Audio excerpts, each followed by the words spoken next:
경상남도 진주시 승산마을은 삼성그룹과 LG그룹, GS그룹, 효성그룹의 창업자들이 태어났거나 인연이 있는 곳으로 유명합니다. 이병철 삼성그룹 창업주, 구인회 LG그룹 창업주, 허만정 GS그룹 창업회장, 조홍재 효성그룹 창업주, 하정구 삼양통상 창업회장 등이 모두 이 지역에서 태어났거나 이 지역의 초등학교인 지수초등학교를 다녔습니다. 일본에도 세계적인 기업이 탄생한 일본판 승산마을이 있습니다. 시즈오카현 하마마스 입니다. 일본을 대표하는 자동차 기업인 도요타 자동차, 혼다, 스즈키, 세계 최대 악기 제조사이면서 엔진 전문 기업인 야마하, 일본을 대표하는 피아노 생산업체인 가와이 악기 제작소의 창업자들이 모두 이 지역에서 배출됐습니다. 도요타 자동차 그룹의 창업자 도요타 사키치는 하마마스시의 바로 이웃인 코사이시 출신입니다. 혼다의 창업자 혼다 소이치로, 스즈키 창업자 스즈키 미치오, 가와이 악기의 가와이 고이치는 모두 하마마스시에서 태어났습니다. 세계 최초로 TV를 개발한 TV의 아버지 타카야나기 켄지로도 하마마스시 출신입니다. 야마하의 창업자인 야마하 도라쿠스는 와카야마현 출신이지만 하마마스에서 처음 피아노를 생산하고 야마하를 창업했습니다. 자동차는 설명이 필요 없는 일본의 대표 산업이죠. 그런가 하면 오늘날 전 세계 피아노의 40%, 관악기의 30%가 이곳 하마마스에서 생산됩니다. 전자피아노, 건반 오르간 시장 점유율도 세계 1위입니다. 진주시 승산마을 일대에서 왜 한국을 대표하는 기업의 창업자들이 많이 배출됐는지를 설명하는 데는 솥바위 전설이 언급됩니다. 경남 의령에 있는 솥바위 반경 20리 안에서 네로라는 부자들이 나온다는 전설입니다. 일본 대표 기업들이 유독 하마마스에서 많이 탄생한 데는 전설이 아니라 역사적, 문화적 배경이 있습니다. 도요타, 혼다, 스즈키,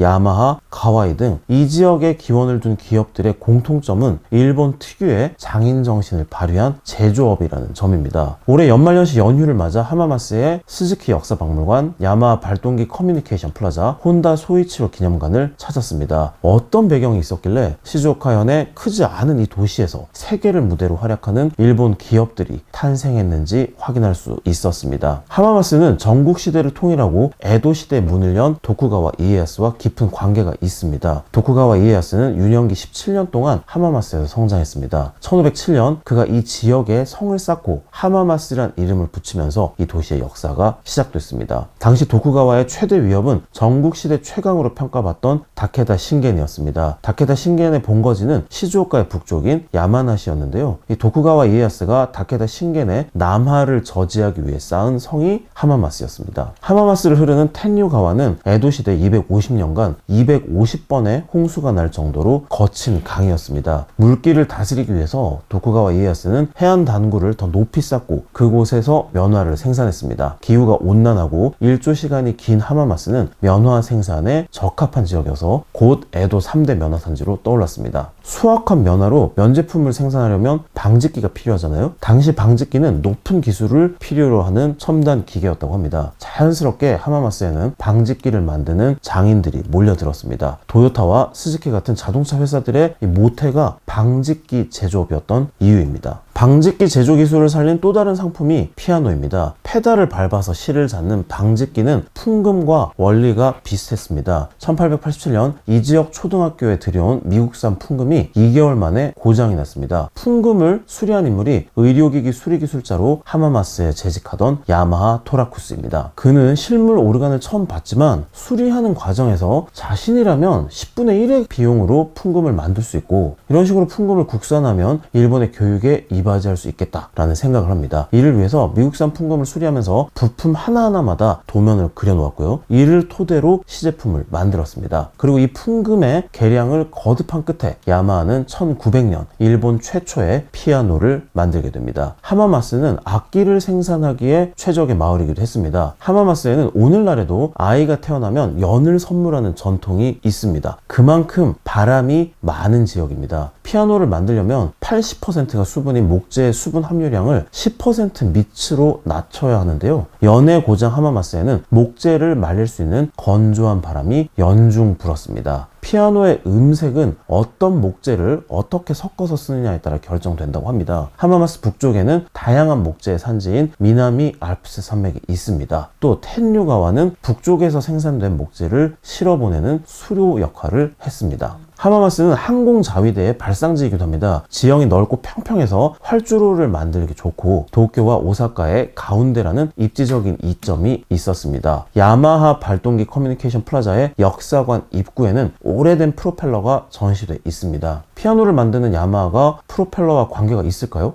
이 시절 비행기 프로펠러는 나무로 만들어졌습니다. 나무를 여러 겹 겹쳐서 곡선으로 만드는 제작 방식은 피아노의 목공 기술과 동일했습니다. 악기 제조사였던 야마에서 오토바이에서부터 보트, 골프카트, 제설기까지 만드는 야마하 발동기가 탄생한 배경입니다. 약점인 내구성을 보완하기 위해 항공기 프로펠러는 금속으로 바뀌게 됩니다. 금속 프로펠러 제작 기술을 응용한 사업이 관악기 제작입니다. 하마마스가 오늘날 세계 최대 건반악기와 관악기를 생산하는 도시로 성장한 배경입니다. 1915년에는 오늘날 JR의 전신인 일본 철도에 기관차를 생산하는 공장이 들어서면서 기계 산업이 본격적으로 발달하게 됐습니다. 1923년 일본 정부는 독일의 마이스터 제도를 모방해서 일본 각지의 농업, 상업, 공업 분야의 전문 학교를 개설합니다. 제조업 전통이 강한 하마마스에는 기계공학을 전문으로 하는 하마마스 고등공업학교가 들어섰습니다. 풍부한 재료와 재료를 활용할 수 있는 지형, 장인정신의 전통에 현대식 교육이 뒷받침하면서 하마마스는 일본 제조업 거장들의 산실이 됩니다. 도요타, 혼다, 스즈키, 야마하의 창업자들은 하나같이 창고형 공장에서 부품을 만들고 개량하는 엔지니어 출신들입니다. 이 지역이 배출한 숱한 엔지니어들 가운데 유독 이들의 회사가 세계적인 기업으로 성장할 수 있었던 건 기업가 정신과 장인 정신이 누구보다 투철했기 때문임을 이번 하마마스 탐방에서 찾은 각 회사들의 역사관은 증언하고 있었습니다. 구멍가게 수준의 공장을 운용하면서도 이들 창업자들은 최고의 기술로 세계 시장에 도전하겠다라는 목표를 공통적으로 갖고 있었습니다. 일본 경차의 선구자 스즈키의 기본 정신은 소소경단미였습니다. 작고, 적고, 가볍고, 짧고, 아름답게 라는 원칙을 스즈키의 제품뿐만 아니라 생산 공장에도 적용하고 있었습니다. 공장 자체를 소형으로 운영해서 비용을 낮추고 근로자가 쾌적한 환경에서 수고를 최소한으로 들이면서 작고 가벼우면서 연비가 좋은 차를 만든다는 원칙을 전 세계 스즈키 공장이 오늘날에도 따르고 있습니다. 조립 공정의 부품 선반을 기울어지게 만들어서 기계를 쓰지 않고도 부품이 항상 근로자 주변에 모이도록 하고 컨베이어 벨트를 가능한 직선으로 만들어서 부품의 이동 거리를 최소화하는 등 공장의 설계 하나하나까지 불필요한 낭비를 제거했습니다. 조립 공정도 불필요한 작업을 극단적으로 줄였습니다. 일반적인 자동차 공장에서는 자동차 시트를 장착할 때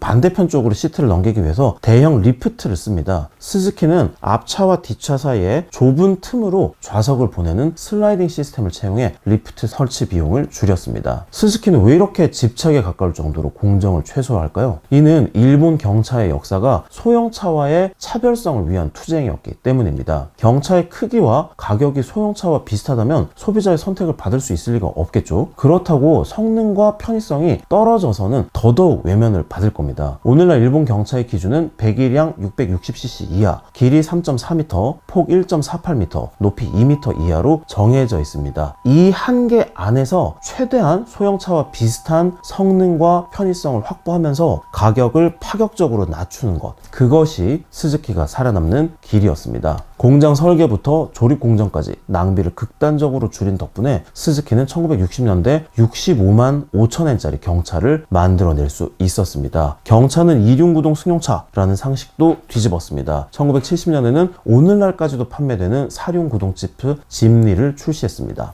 이렇게까지 했는데도 1970년대 스즈키는 다시 한번 존립의 위기를 겪게 됩니다. 제1, 2차 오일 쇼크로 기름값이 치솟고 경차의 규격 확대와 배출가스 규제로 소형차와의 구분이 애매해지면서 극도의 판매 부진에 빠진 것입니다. 경차의 시대가 이미 끝났다라는 얘기마저 나올 때였습니다. 위기의 돌파구는 이번에도 소소경단미의 정신이었습니다. 1979년 스즈키는 47만엔짜리 경차 알토를 출시합니다. TV 한 대가 14만 4만 엔, 9일짜리 유럽 여행 상품이 48만 8천 엔 하던 시절이었습니다. TV 4대 값이면 살 수 있는 알토가 불티나게 팔리면서 오늘날 알토는 8세대까지 진화해 판매되고 있습니다. 전 세계 148개국에서 1476만 대 누적 판매량을 기록했습니다. 이후로도 경차의 상식을 뒤집는 도전은 계속됐습니다. 1993년 내놓은 와곤 R은 자전거도 실을 수 있는 실내 공간으로 경차는 작은 차라는 선입견을 뒤집었습니다. 1999년 발매한 경승합차 에브리는 현재 혼다와 닛산에도 납품하면서 일본의 물류를 책임지고 있습니다. 오늘날 일본 자동차 시장의 40%가 경차입니다. 경차 비중이 50%를 넘는 광역지방자치단체도 적지 않습니다. 야마하는 건반악기와 관악기 제조사로서 갈고 닦은 프로펠러 기술을 활용해서 사업을 다각화했습니다. 재봉틀에서부터 오토바이, 선박 스크류까지 프로펠러를 활용한 제품을 생산하던 기술 부문이 1955년 야마하로부터 분리 독립한 회사가 야마하 발동기입니다. 야마하 발동기가 오늘날에도 모회사와 같이 음률을 점검할 때 쓰는 세계 튜닝 포크를 회사의 심볼로 사용하는 이유입니다. 야마하 발동기의 1호 오토바이인 YA1은 분리 독립 첫 해인 1955년 후지 등산 레이스와 아사마 화산 레이스 같은 대회를 독식합니다. 분리 독립 5년 후인 1960년에는 오토바이 엔진 기술을 활용해 선박 엔진으로 사업을 넓혔습니다. 또 유리 강화 섬유 플라스틱 소재 실용화에 최초로 성공해서 선박 엔진에서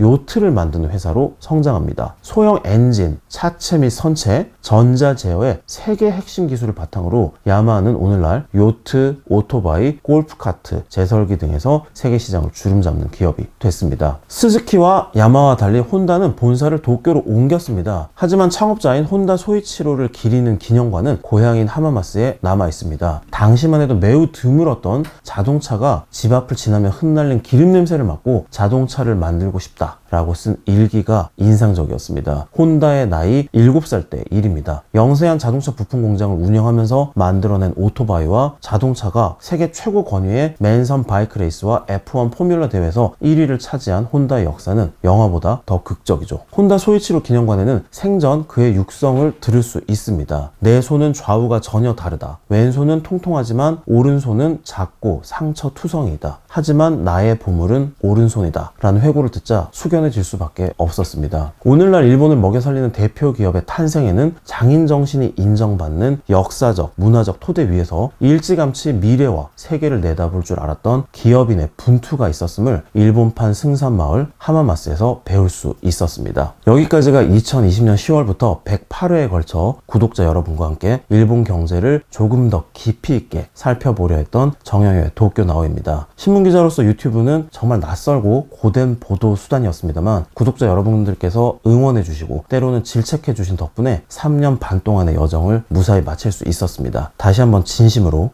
감사드립니다. 저는 연수를 포함해 5년 동안의 도쿄 임기를 마치고 귀국합니다. 다음 시간부터는 김일규 신임 특파원이 진행하는 김일규의 도쿄 나우로 이어집니다. 많은 시청 부탁드리겠습니다. 감사합니다.